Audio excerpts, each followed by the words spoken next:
नमस्कार दोस्तों, आप सभी का स्वागत है बैंकर्स कीड़ा में। जैसा कि आप लोगों को मालूम है कि सीबीआई पीजीडीएफ की हम 100 एमसीक्यू की सीरीज चला रहे हैं जो करंट अफेयर पर बेस्ड है।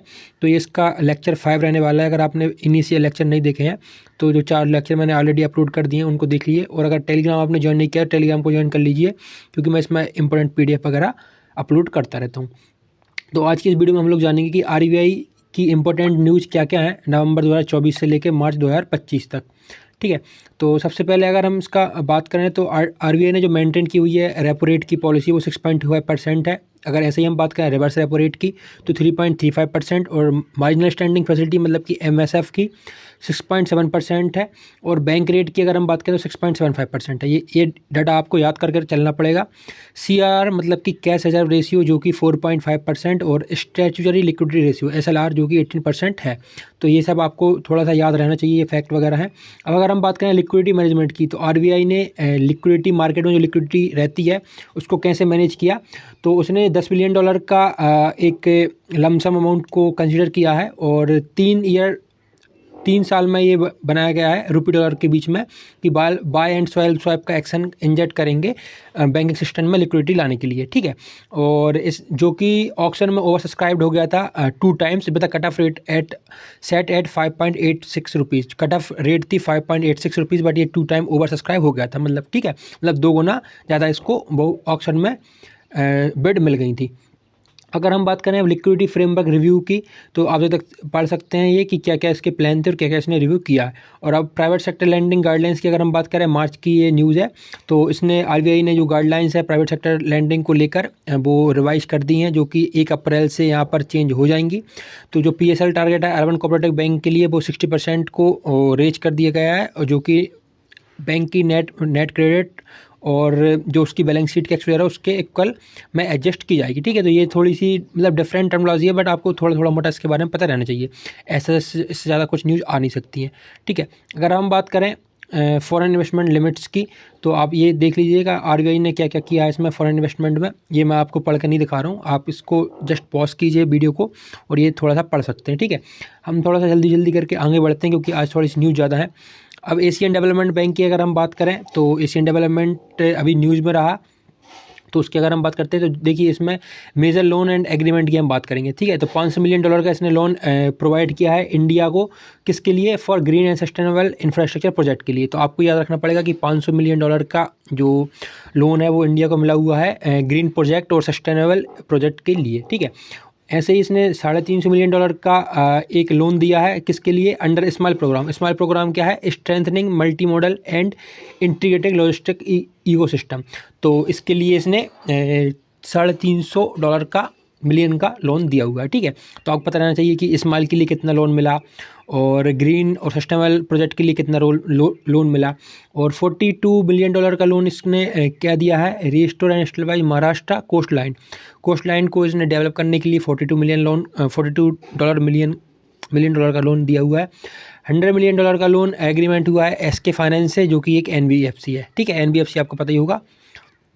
$789 मिलियन का लोन दिया हुआ है अमरावती स्मार्ट सिटी डेवलपमेंट के लिए, अमरावती जो कि महाराष्ट्र में पड़ता है। ठीक है, एक आई थिंक ये मुंबई हाँ महाराष्ट्र में ये। ठीक है, $50 मिलियन लोन दिया हुआ है वाटर रिसोर्सेज मैनेजमेंट के लिए मेघालय के लिए।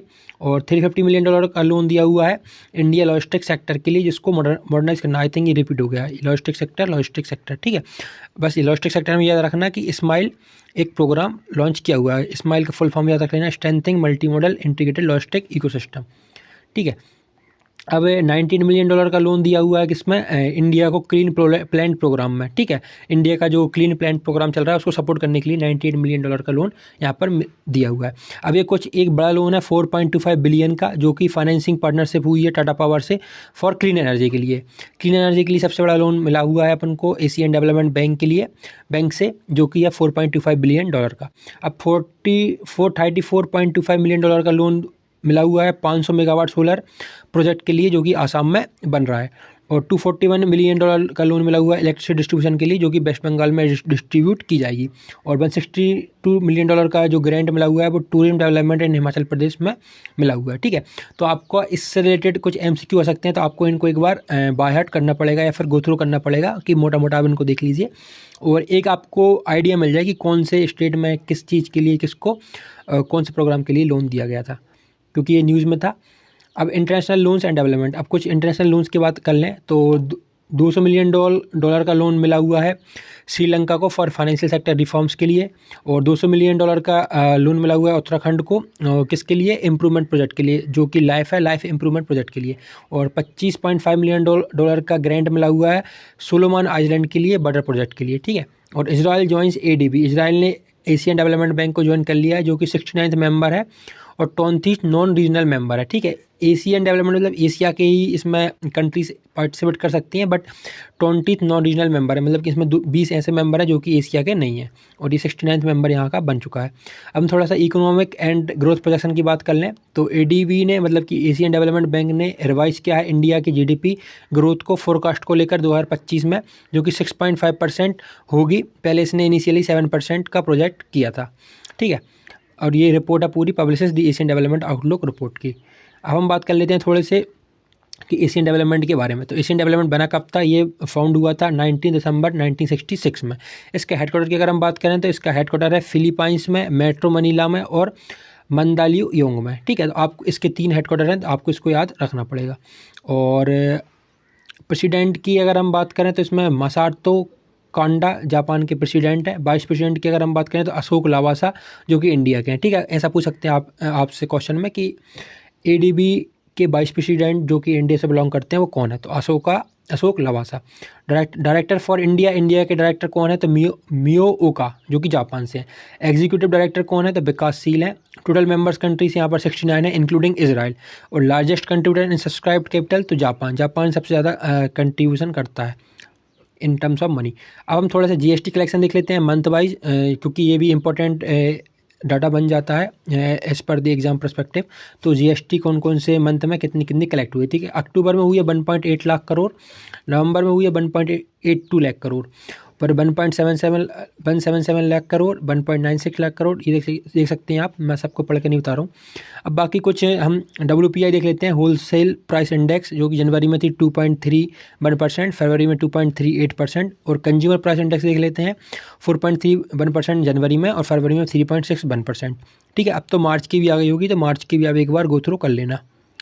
तो ये छोटा सा सेशन था, अगर आपको पसंद आया हुआ होगा तो लाइक शेयर एंड सब्सक्राइब करना ना भूलें। जब तक के लिए keep watching, keep subscribing, keep loving. Radhe Radhe दोस्तों।